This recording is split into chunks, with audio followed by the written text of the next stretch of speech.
আজকে আপনাদেরকে দেখাবো যে আপনাদের বাচ্চাদের মোবাইলের স্ক্রিন আপনাদের মোবাইলে কীভাবে নিয়ে আসবেন। তার জন্য অ্যাপ্লিকেশন একটা ডাউনলোড করতে হবে, সেটা হচ্ছে অ্যানিডিক্স অ্যাপ্লিকেশন। প্লে স্টোরে গিয়ে সার্চ করুন আর ইনস্টল করে দেন অ্যানিডিক্স অ্যাপ্লিকেশন। অ্যানিডিক্স অ্যাপ্লিকেশনটি ইনস্টল করার পরে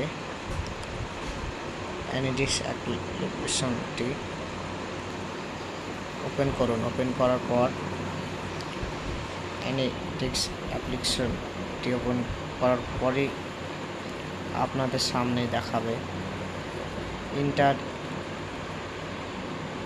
রিমোট অ্যাড্রেস। ওইখানে একটা কোড দেখাবে, ওই কোডটা আপনার বাচ্চার মোবাইলে ওই অ্যাপ্লিকেশনের রিমোট অ্যাড্রেসের জায়গায় বসিয়ে দেবেন। বসিয়ে দেওয়ার পর দেখবেন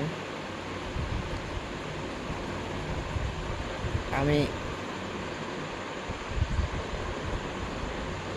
আমারটা বসাচ্ছি, আমার বাচ্চার মোবাইল।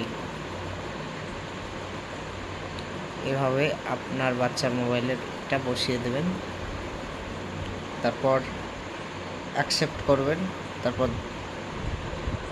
দুটো টিক চিহ্ন দিয়ে দেবেন আপনার মোবাইলে বা আপনার বাচ্চার মোবাইলে। তারপর স্টার্ট নাও ক্লিক করবেন।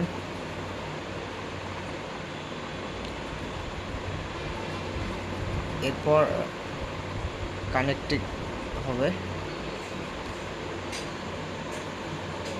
ইন্টারনেটটা চালু রাখতে হবে। তাই